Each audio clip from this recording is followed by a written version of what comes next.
عدالتیں کچھ بھی کہہ دیتی ہیں، کسی کو سسیلین مافیا کہہ دیتی ہیں، کسی کو گاڈ فادر کہہ دیتی ہیں۔ انڈین چیف جسٹس نے بھی نوجوانوں کو کاکروچ کہہ دیا۔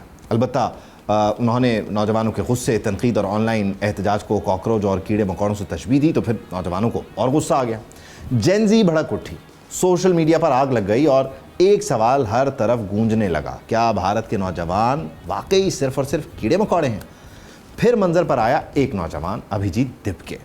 مہاراشٹر کے جو علاقے سے تعلق رکھنے والا یہ نوجوان ہے، وہ کبھی عام آدمی پارٹی کی کمیونیکیشن ٹیم میں کام کرتا تھا، پھر امریکہ کی باسٹن یونیورسٹی پہنچا، لیکن دل میں بھارت کے نوجوانوں کا غصہ لے کر ابھیجیت نے کہا کہ اگر تم ہمیں کاکروچ کہتے ہو تو پھر ہم کاکروچ ہیں، اور کاکروچ جنتا پارٹی بنا لی۔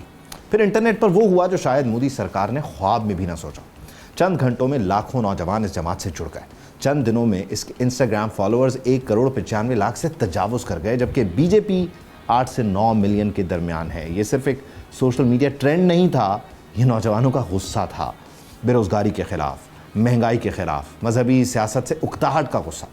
کاکروچ جنتا پارٹی کا منشور بھی روایتی سیاست پر طنز بن گیا، جس میں کہا گیا کہ اگر آپ سست ہیں اور آپ بے روزگار ہیں اور اگر آپ ہر وقت آن لائن رہتے ہیں تو آپ پارٹی کے رکن بننے کے اہل ہیں۔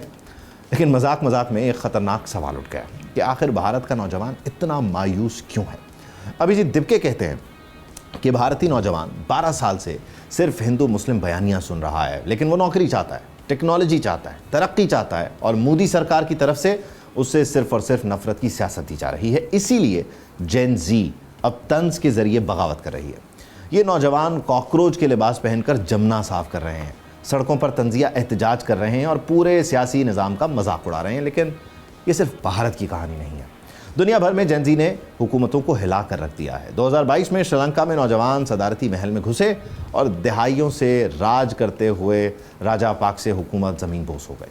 2024 میں بنگلہ دیش میں کوٹا سسٹم کے خلاف طلبہ تحریک اٹھی اور شیخ حسینہ واجد کی 15 سالہ حکومت اپنے انجام کو پہنچی۔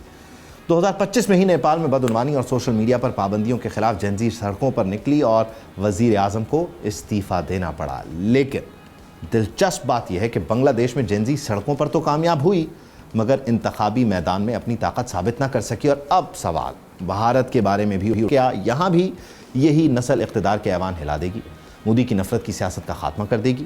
کیونکہ بھارت میں صرف کاکروچ جنتا پارٹی ہی نہیں بلکہ فلمی اداکار وجے کی جماعت بھی نوجوانوں میں تیزی سے مقبول ہوئی ہے۔ اس کا مطلب ہے کہ نوجوان روایتی سیاست سے اکتا چکے ہیں اور اب وہ نئے چہروں کو آزمانا چاہتے ہیں۔ سبسکرائب کریں اور بیل دبائیں تاکہ کوئی خبر رہ نہ جائے۔